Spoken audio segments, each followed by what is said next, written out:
ओम शांति। आज की तारीख है 30 अप्रैल 2025। सुनते हैं बाबा के मधुर मीठे महावाक्य। आज की मुरली का सार है, मीठे बच्चे, बाप तुम्हें पुरुषोत्तम बनाने के लिए पढ़ा रहे हैं। तुम अभी कनिष्ठ से उत्तम पुरुष बनते हो। सबसे उत्तम है देवताएं। तो बाबा ने कल भी बता रहे कि मैं तुम्हें आया हूँ मनुष्य से देवता बनाने। आज भी बाबा क्या बोल रहे हैं, बाप तुम्हें पुरुषोत्तम बनाने के लिए पढ़ा रहे हैं और कनिष्ठ से उत्तम पुरुष बनाने के लिए बाबा आए हुए हैं। और सबसे उत्तम कौन है? देवताएं। आज की मुरली से प्रश्न है, यहाँ तुम बच्चे कौन सी मेहनत करते हो जो सतयुग में नहीं होगी। यहाँ माना संगम युग में। तो बाबा पूछ रहे कि बच्चे, यहाँ तुम कौन सी मेहनत करते हो जो सतयुग में नहीं होगी। तो देखते हैं उत्तर में आज बाबा ने क्या कहा है।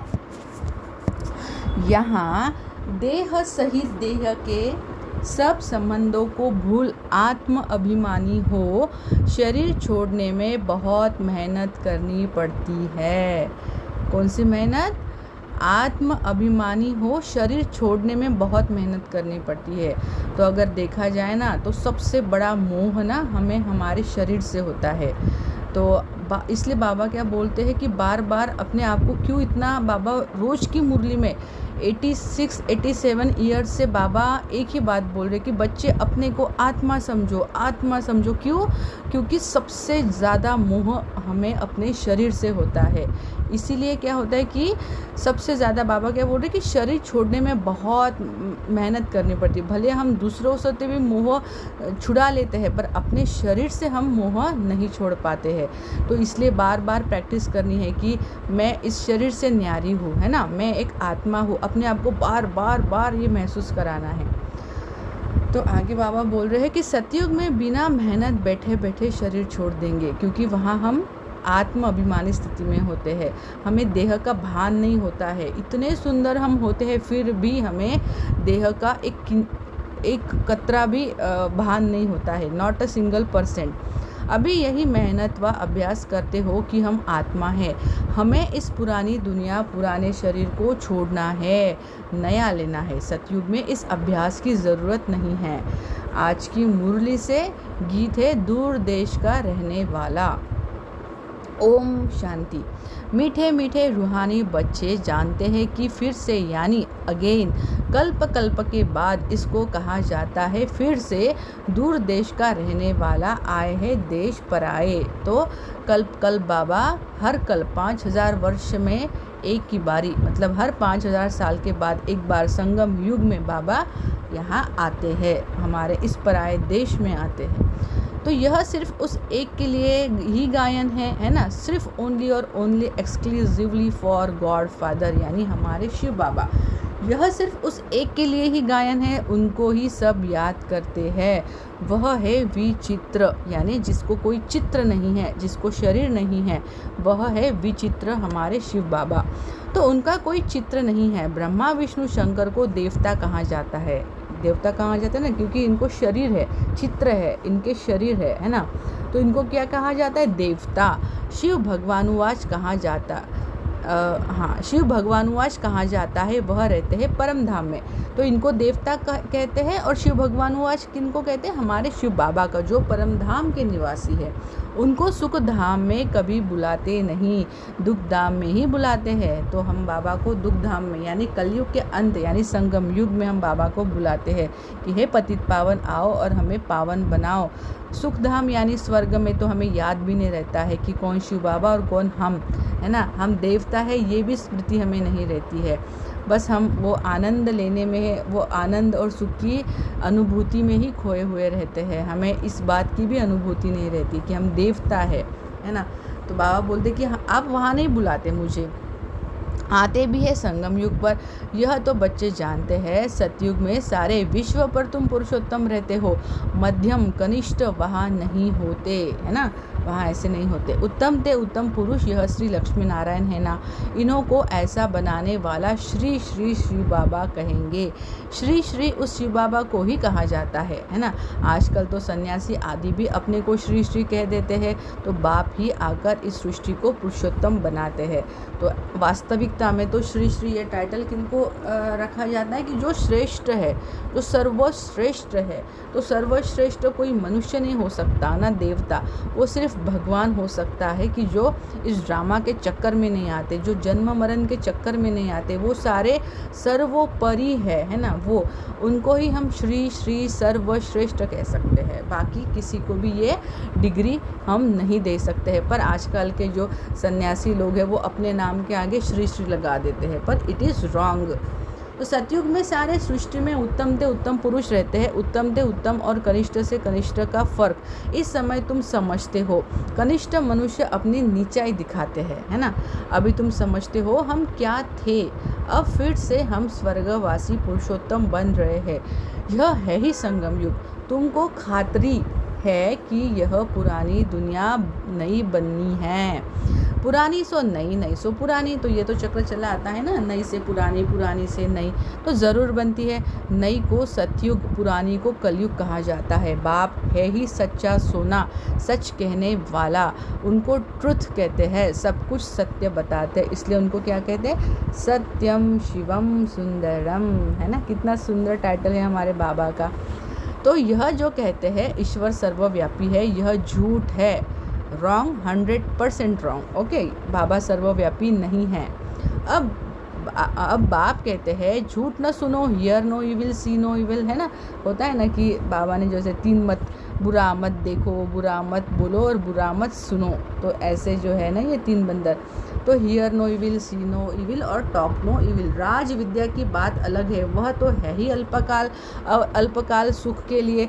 दूसरा जन्म लिया फिर नए सिर पर पढ़ना पड़े, वह है अल्पकाल का सुख। यह है 21 जन्म 21 पीढ़ी के लिए। पीढ़ी बुढ़ापे को कहा जाता है, वहाँ कभी अकाले मृत्यु नहीं होती। यहाँ तो देखो कैसे अकाले मृत्यु होती रहती है, कहाँ पे नहीं होती, सतयुग में अकाले मृत्यु नहीं होती है। ज्ञान में भी मर जाते हैं। तुम अभी काल पर जीत पहन रहे हो, जानते हो वह है अमरलोक, यह है मृत्यु लोक। वहाँ तो जब बूढ़े होते हैं तो साक्षात्कार होता है, ये हम यह शरीर छोड़ जाए, बच्चा बनेंगे, बुढ़ापा पर पूरा होगा और शरीर छोड़ देंगे। एक्चुअली क्या होता है ना कि सतयुग में ऐसे कोई बीमारी या एक्सीडेंट से हमारी मृत्यु नहीं होती। हम बहुत साल जीते हैं एक ही शरीर में, 150-150 साल। और जब हम थोड़ा मतलब कहते हैं कि नहीं ठीक है अभी बहुत साल हो गए हैं, मुझे ये शरीर छोड़ना है और दूसरा अभी छोटा नया शरीर लेना है, तो हम अपने मन से ही इस शरीर का त्याग करते हैं, है ना। ऐसे बैठे बैठे ही उसका हम त्याग कर देते हैं। ऐसे नहीं कि इसलिए वहाँ पे कोई रोता धोता नहीं है, वो तो खुशियाँ मनाते हैं कि इसने पुराना शरीर छोड़ दिया है, अभी ये नया शरीर लेगा। तो सतयुग की सभी बातें ही अलग है। क्या पूछे सतयुग के बारे में, क्या कहे। नया शरीर मिले तो वह अच्छा ही है ना, बैठे बैठे खुशी से शरीर छोड़ देते हैं। यहाँ तो उस अवस्था में रहते शरीर छोड़ने लिए मेहनत लगती है, यहाँ की मेहनत वहाँ फिर कॉमन हो जाती है। यहाँ देह सहित जो कुछ है सबको भूल जाना है, अपने को आत्मा समझना है, इस पुरानी दुनिया को छोड़ना है, नया शरीर लेना है। आत्मा सतो प्रधान थी तो सुंदर शरीर मिला, फिर काम चिता पर बैठने से काले बन गए हैं। तो देखो ये काम चिता पर जब बैठे हैं तो क्या होता है, काले तमो प्रधान हो गए हैं, तो शरीर भी सावरा मिलता है। सुंदर से श्याम बन गए, कृष्ण का नाम तो कृष्ण ही है, फिर उनको श्याम सुंदर क्यों कहते हैं। तो पूछना चाहिए कि ये तो कौन है, कृष्ण का नाम तो कृष्ण ही है, तो उनको श्याम सुंदर क्यों कहते हैं। चित्र में भी कृष्ण का चित्र सावरा बना देते हैं, परंतु अर्थ नहीं समझते। अभी तुम समझते हो सतो प्रधान थे तो सुंदर थे, अभी तमो प्रधान श्याम बने हैं। सतो प्रधान को पुरुषोत्तम कहेंगे, तमो प्रधान को कनिष्ठ कहेंगे। बाप तो एवर प्योर है, वह आते ही है हसीन बनाने, है ना। बाबा हमारे ब्यूटिशियन भी है, वो हमें हसीन बनाने आते हैं। मुसाफिर है ना, कल्प कल्प आते हैं, नहीं तो पुरानी दुनिया को नया कौन बनाएंगे, है ना। यह तो देखो जैसे यहाँ पे है second law of thermodynamics, last time जब हमने आपको एक्सप्लेन किए थे कि नहीं तो तुम्हें नया कौन बनाएगा। यह तो पतित छिछी दुनिया है, इन बातों को दुनिया में कोई नहीं जानते। अब तुम जानते हो, बाप हमको पुरुषोत्तम बनाने लिए पढ़ा रहे हैं, फिर से देवता बनने लिए, है ना। फिर से क्या, देवता बनने लिए। हम सब ब्राह्मण बने हैं, तुम तो संगम युगी ब्राह्मण। दुनिया यह नहीं जानती कि अब संगम युग है। दुनिया जानती है क्या कि अब संगम युग है? नहीं, सिर्फ हम ब्राह्मण जानते हैं कि अब ये संगम युग है। शास्त्रों में लाखों वर्ष कल्प की आयु लिख दी है, तो समझते हैं कलयुग तो अभी बच्चा है। तो कलयुग अभी बच्चा है या बचा हुआ है ना, बचा हुआ है, नॉट अ बच्चा है। अभी तुम दिल में समझते हो हम यहाँ आए हैं उत्तम ते उत्तम, कलियुगी पति से सतयुगी पावन मनुष्य से देवता बनने के लिए। ग्रंथ में भी महिमा है, मूल पलिति कपड़ धोए, परंतु ग्रंथ पढ़ने वाले भी अर्थ नहीं समझते। इस समय तो बाप आकर सारी दुनिया के मनुष्य मात्रों को साफ करते हैं, है ना। बाबा क्या कर रहे, क्लीन कर रहे। तो इस पूरी सृष्टि का जैसे जो परिवर्तन होना है ना, तो उसको कहते हैं कि पूरी दुनिया भी साफ होने वाली है। तुम उस बाप के सामने बैठे हो, बाप ही बच्चों को समझाते हैं। यह रचना और रचता और रचना की नॉलेज और कोई जानते ही नहीं। बाप ही ज्ञान का सागर है, वह सत्य है, चैतन्य है, अमर है, पुनर्जन्म रहित है ना। तो ये शिव बाबा की महिमा है। शांति का सागर, सुख का सागर, पवित्रता का सागर है। उनको ही बुलाते हैं कि आकर यह वर्षा दो। तुमको अभी बाप 21 जन्मों के लिए वर्षा दे रहे हैं। यह है अविनाशी पढ़ाई, पढ़ाने वाला भी अविनाशी बाप है। आधा कल्प तुम राज्य पाते हो, फिर रावण राज्य होता है। आधा कल्प है राम राज्य, आधा कल्प है रावण राज्य, है ना। तो यहाँ सीढ़ी पर भी हम समझ सकते हैं कि आधा आधा कल्प है राम राज्य, फिर आधा है रावण राज्य।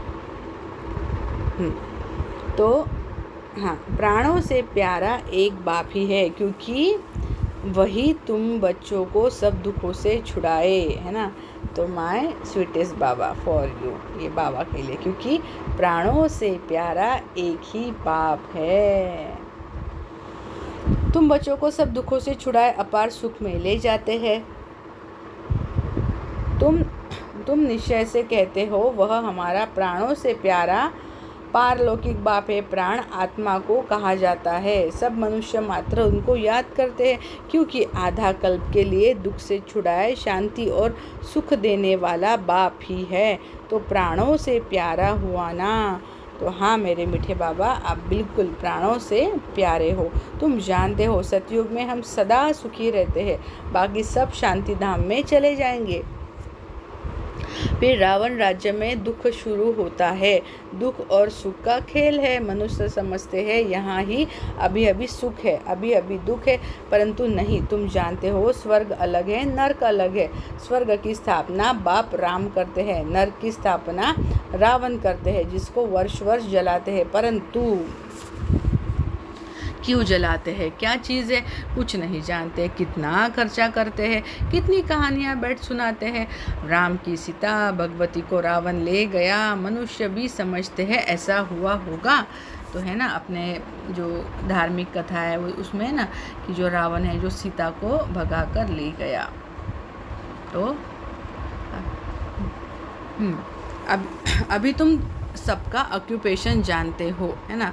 तो यह तुम्हारी बुद्धि में नॉलेज है। सारे वर्ल्ड की हिस्ट्री ज्योग्राफी को कोई भी मनुष्य मात्र नहीं जानते होंगे, बाप ही जानते हैं। उनको वर्ल्ड का रचयिता भी नहीं कहेंगे। क्या है, बाप ही जानते हैं। उनको वर्ल्ड का रचयिता भी नहीं कहेंगे। वर्ल्ड तो है ही, बाप सिर्फ आकर नॉलेज देते हैं, है ना। तो देखो यहाँ पे समझने की बात है, वर्ल्ड मतलब बाबा कोई नया पृथ्वी डेवलप नहीं करते हैं, वर्ल्ड पूरी दुनिया नहीं, वो तो है ही। बाबा का क्या करते हैं, आकर हमें नॉलेज देते हैं, है ना। ऐसे नहीं कि अभी ये पूरा गोला का गोला पृथ्वी का अभी नष्ट हो जाएगा, बाबा फिर से नया गोला क्रिएट करेंगे, नहीं, ये तो रहेगा ही, है ना। वर्ल्ड तो रहेगा ही। बाप सिर्फ आकर हमें नॉलेज देते हैं, यानी हमारे बुद्धि का परिवर्तन करते हैं कि यह चक्र कैसे फिरता है। भारत में इन लक्ष्मी नारायण का राज्य था। फिर क्या हुआ, देवताओं ने कोई से लड़ाई की क्या, है ना, देवताओं ने कोई से लड़ाई की क्या, कुछ भी नहीं। आधा कल्प बाद रावण राज्य शुरू होने से देवताएं वाम मार्ग में चले जाते हैं। बाकी ऐसे नहीं कि युद्ध में कोई ने हराया, लश्कर आदि की कोई बात नहीं, न लड़ाई से राज्य लेते हैं न गवाते हैं। यह तो योग में रह पवित्र राज्य तुम स्थापन करते हो, बाकी हाथ में कोई चीज़ नहीं है। यह है डबल अहिंसा, मतलब जो ये काम कटारी चलाते हैं तो बाबा उसको डबल अहिंसा बोलते हैं। एक तो पवित्रता की अहिंसा, दूसरा तुमको किसी को दुख नहीं देते, है ना। तो डबल अहिंसा, जैसे अभी बाबा यहाँ पे बता रहे कि आप डबल अहिंसक हो, मतलब वो हिंसा जो करते हैं, काम कटारी चलाना, वो हिंसा करना। अब डबल अहिंसा मतलब क्या, एक तो पवित्रता की अहिंसा, मतलब हम पवित्रता को धारण करते हैं, और दूसरा किसी को दुख नहीं देते हैं। सबसे कड़ी हिंसा है काम कटारी की, जो ही आदि मध्य अंत दुख देती है। रावण के राज्य में ही दुख शुरू होता है। बीमारियाँ शुरू हो जाती है। कितनी ढेर बीमारियाँ हैं, अनेक प्रकार की दवाइयाँ निकलती रहती है। रोगी बन पड़े हैं ना तुम इस योग बल से 21 जन्मों के लिए निरोगी बनते हो। वहाँ दुख व बीमारी का नाम निशान नहीं रहता, उसके लिए तुम पढ़ रहे हो। बच्चे जानते हैं भगवान हमको पढ़ाकर भगवान भगवती बना रहे हैं। पढ़ाई भी कितनी सहज है, आधा पौना घंटे में सारे चक्र का नॉलेज समझा देते हैं। 84 जन्म भी कौन कौन लेते हैं यह तुम जानते हो। भगवान हमको पढ़ाते हैं, वह है ही निराकार, सच्चा उनका नाम है शिव। कल्याणकारी है ना, सर्व का कल्याणकारी, सर्व का सद्गति दाता है। ऊँचते ऊँच मनुष्य बनाते हैं, बाप पढ़ाकर होशियार बनाए। अब कहते हैं जाकर पढ़ाओ। इन ब्रह्मा कुमार कुमारियों को पढ़ाने वाला शिव बाबा है। ब्रह्मा द्वारा तुमको एडॉप्ट किया है। प्रजापिता ब्रह्मा कहाँ से आया, इस बात में ही मूझते हैं। इनको एडॉप्ट किया, कहते हैं बहुत जन्मों के अंत में, है ना, बहुत जन्म के अंत में। अब बहुत जन्म किसने लिए, इन लक्ष्मी नारायण ने ही पूरे 84 जन्म लिए हैं। इसलिए कृष्ण के लिए कह देते हैं श्याम सुंदर। तो मतलब 84 जन्म ले लिया, तो वो कलयुग में भी आ गया, इसमें भी आ गया। तो श्याम माना ऐसा सांवला, तो श्याम सुंदर।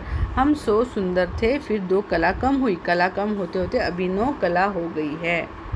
तो यहाँ पे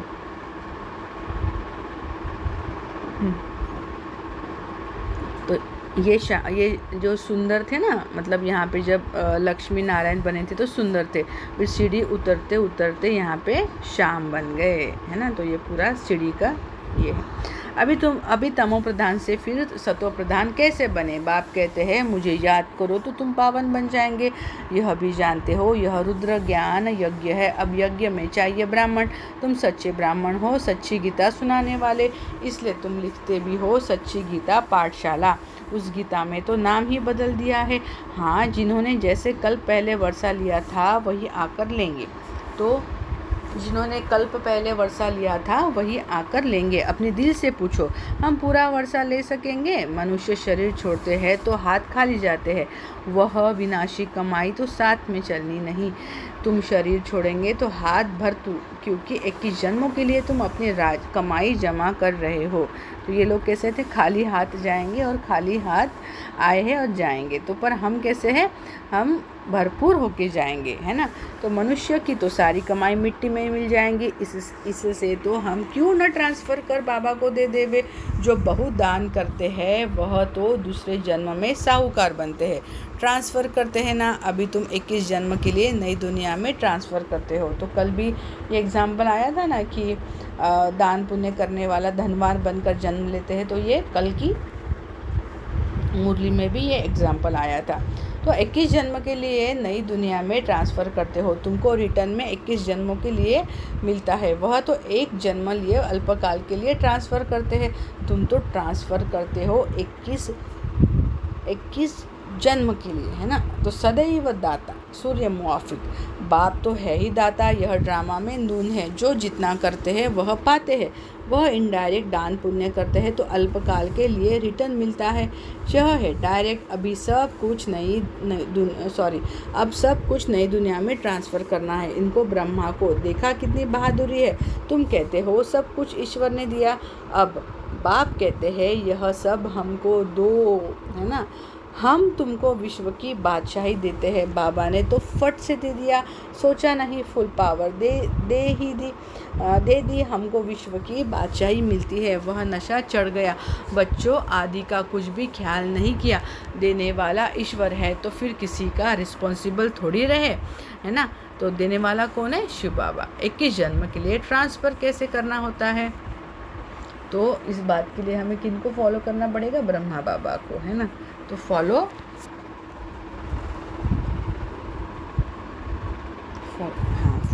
स्वीट ब्रह्मा बाबा। इस बाप को, ब्रह्मा बाबा को देखो, फॉलो फादर। प्रजापिता ब्रह्मा ने किया ना, ईश्वर तो दाता है, उसने इनसे कराया।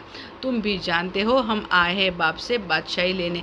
दिन प्रतिदिन टाइम थोड़ा होता जाता है। आफते ऐसी आएगी बात मत पूछो, है ना। तो ये सारी बातें कमिंग सुन। Attention please. व्यापारियों का सांस तो मुट्ठी में रहता है, कोई जमघट न आ जाए। सिपाही का मुंह देख मनुष्य बेहोश हो जाते हैं। आगे चल बहुत तंग करेंगे, है ना। सोना आदि कुछ भी रखने नहीं देंगे। बाकी तुम्हारे पास क्या रहेगा? पैसे ही नहीं रहेंगे जो कुछ खरीद कर सको। नोट आदि भी चल ना सके। राज्य बदल जाता है। पिछाड़ी में बहुत दुखी हो मरते हैं। बहुत दुख के बाद फिर सुख होगा। यह है खूने नाहक खेल। नेचुरल कैलामिटीज़ भी होगी। तो देखो यहाँ पे नेचुरल कैलामिटीज़ जैसे बवंडर, मतलब आग, ये सब आग, पानी, हवा, इनका सब उद्रेक होगा। तो इससे पहले बाप से पूरा वर्षा तो लेना चाहिए। भल घूमो फिरो, सिर्फ बाप को याद करते रहो तो पावन बन जाएंगे। बाकी आफतें बहुत आएंगी, बहुत हाय हाय करते रहेंगे। तुम बच्चों को अभी ऐसी प्रैक्टिस करनी है जो अंत में एक शिव बाबा की याद रहे। उसकी याद में ही रहकर शरीर छोड़े। तो आज का होमवर्क, हमें इस बात की प्रैक्टिस करनी है कि हम बाबा के सदैव याद में रहे। तो इसके लिए हमें छोटे छोटे अभ्यास करने हैं। अपना टाइम टेबल बनाना होगा और कोई मित्र संबंधी आदि याद ना आए। यह प्रैक्टिस करनी है। बाप को ही याद करना है और नारायण बनना है। यह प्रैक्टिस बहुत करनी पड़े, नहीं तो बहुत पछताना पड़ेगा। और कोई की याद आई तो ना पास हुआ। जो पास होते हैं वही विजय माला में पिरोए जाएंगे। अपने से पूछना चाहिए बाप को कितना याद करते हैं। तो पूछो अपने आप से कि हम बाबा को कितना याद करते हैं। कुछ भी हाथ में होगा तो वह अंतकाल याद आएगा। तो हमारे हाथ जो भी होगा, मतलब हम जिसके इसमें फंसे हुए हैं तो हमें वही याद आएगा। हाथ में नहीं होगा तो याद भी नहीं आएगा। बाप कहते हैं हमारे पास तो कुछ भी नहीं है, यह हमारी चीज़ नहीं है। उस नॉलेज के बदले यह लो तो 21 जन्म के लिए वर्षा मिल जाएगा, नहीं तो स्वर्ग की बादशाही गवा देंगे। तुम यहाँ आते ही हो बाप से वर्षा लेने, पावन तो ज़रूर बनना पड़े, नहीं तो सज़ा खाकर हिसाब किताब चुप तो कर जाएंगे, है ना। तो अटेंशन प्लीज़। पद कुछ नहीं मिलेगा, श्रीमत पर चलेंगे तो कृष्ण को गोद में लेंगे, है ना। So sweet. कहते हैं ना, कृष्ण जैसा पति मिले व बच्चा मिले। कोई तो अच्छी रीति समझते हैं, कोई तो फिर उल्टा सुल्टा बोल देते हैं। अच्छा, आज का वरदान है, बाबा की याद प्यार लेते हैं। मीठे मीठे सिखलदे बच्चों प्रति माता पिता बाप दादा का याद प्यार और गुड मॉर्निंग। रूहानी बाप की रूहानी बच्चों को नमस्ते। हम रूहानी बच्चों की रूहानी माता पिता बाप दादा को याद प्यार, गुड मॉर्निंग और नमस्ते। शुक्रिया मेरे मीठे प्यारे बाबा, आपका पदम गुना शुक्रिया, कोटि कोटि प्रणाम।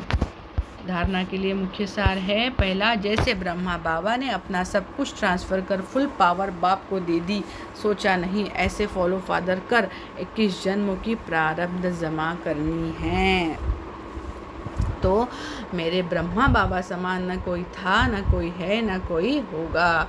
मेरे ब्रह्मा बाबा, है ना, कैसे झट से एकदम झाटकू थे हमारे ब्रह्मा बाबा, झाटकू। सेकंड है प्रैक्टिस करनी है अंतकाल में एक बाप के सिवाय और कोई भी चीज़ याद ना आए, हमारा कुछ नहीं सब बाबा का है, अल्फ और बे इसी स्मृति से पास हो विजयमाला में आना है। जी बाबा, आज का वरदान है मनसा पर फुल अटेंशन देने वाले चढ़ती कला के अनुभवी विश्व परिवर्तक भव। तो जब हम मनसा पर फुल अटेंशन देंगे तो क्या होगा, हमें चढ़ती कला का अनुभव होगा और हम कौन होंगे, विश्व परिवर्तक आत्माएं। अब लास्ट समय में मनसा द्वारा ही विश्व परिवर्तन के निमित्त बनाना है, इसलिए अब मनसा का एक संकल्प भी व्यर्थ हुआ तो बहुत कुछ गवाया है ना।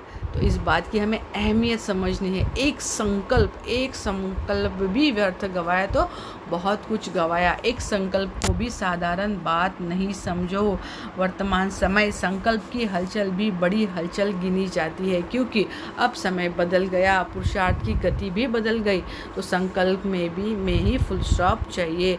जब मनसा पर इतना अटेंशन हो तब चढ़ती कला द्वारा विश्व परिवर्तक बन जाएंगे। तो बाबा ने ये राज खोला है, देखो कि मनसा पर इतना अटेंशन हो कि तब चढ़ती कला द्वारा विश्व परिवर्तक बन ही जाएंगे। कितना मतलब देखो, हम घर बैठे कहाँ भी 24 आवर्स मनसा सेवा कर सकते हैं। तो जब हम मनसा सेवा पर हमारा अटेंशन रखेंगे तो हम चढ़ती कला के द्वारा विश्व परिवर्तक का अनुभव कर सकेंगे। आज की मुरली से स्लोगन है, कर्म में योग का अनुभव होना अर्थात कर्मयोगी बनना। माना कर्मयोगी की डेफिनेशन।